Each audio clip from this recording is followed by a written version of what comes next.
Now the question is, if someone is interested in psychology, what are 3 books that they can start reading?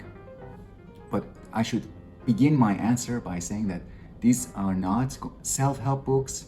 They are not simplified books in psychology. They are very readable, very approachable, accessible, but they don't have that kind of promissory note. They don't promise, oh, you're gonna read this book and by the end, you will be a different person, or you're gonna be the master of your destiny.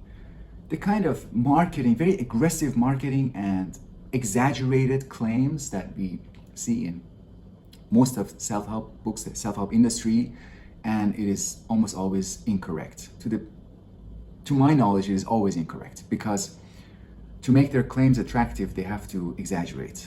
So all this is to say that I'm going to give you 3 recommendations of books that are enjoyable to read, easy to read, but they address your genuine curiosity in psychological thinking, becoming a psychology student.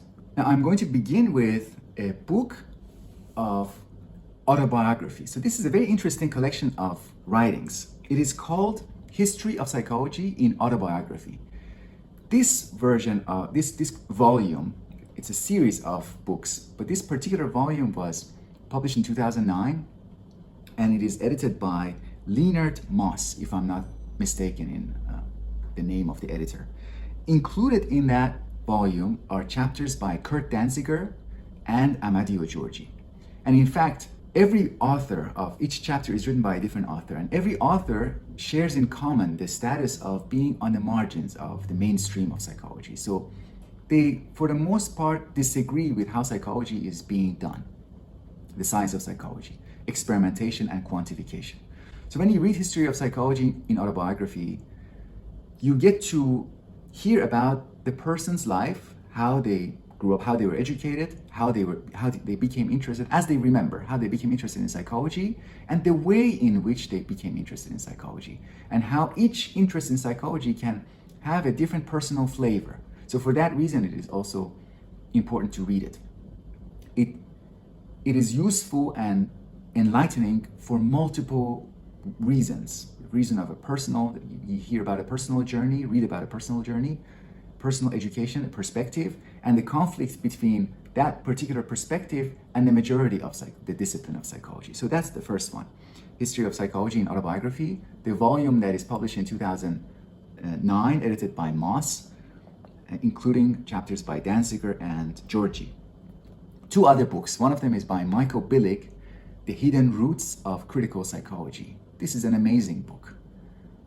Again, it's very personal. It tells the story of 2 people, John Locke, the British philosopher, and his foster son. So from the early age, this guy, the Earl of Shaftesbury, 3rd Earl of Shaftesbury, he was under the care and tutelage, under the educational supervision of John Locke.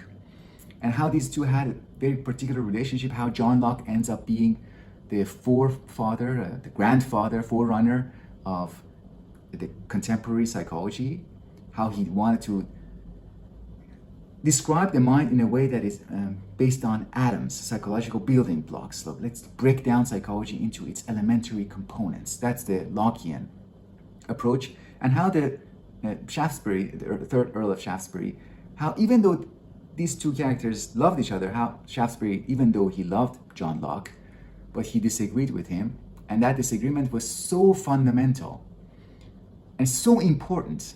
What was the root of that? What was Shaftesbury's way of thinking about psychology? How was it informed? And we learned that it was informed by the tradition of humanities, the classic studies. So that's a very interesting story. It also, as I said, personal, and in my view, it gives the picture of the most fundamental disagreement, at least one of the most important disagreements and conflicts and debates at the heart of psychology. And then realizing that one of these 2 sides of the debate has actually won the debate and is dominant at the moment. The other one is not as dominant. The last one is a book on the history of psychology by the great, wonderful Kurt Danziger. And I would recommend beginning with any book by Danziger is good, readable, informative, life-changing, I would recommend beginning with a book called Naming the Mind. This is a book about how psychology acquired its vocabulary, its language. The words, for example, like motivation, like confidence, self-esteem, like these words they are not part of nature. They don't exist in every society. Even the words that exist in every society and every culture and every point in history, like the word memory, they don't have the same meaning to all these contexts and cultures. When we read Kurt Danziger, we realize why it is so important to be historical, to be historically informed, to know a little bit about the development of psychology across time, the influence of psychology by persons, by other forces like economical forces, like called political forces, and also be mindful of culture and how psychology can be different in every culture. Every culture can have its own indigenous psychology, and why that's important to know, to recognize. Okay, so to go back briefly, History of Psychology and Autobiography, the volume published in 2009, Naming the Mind by Kurt Danziger, and The Hidden Roots of Critical Psychology by Michael Billig. And before I forget, I have the links to all three books in the descriptions below. Thank you.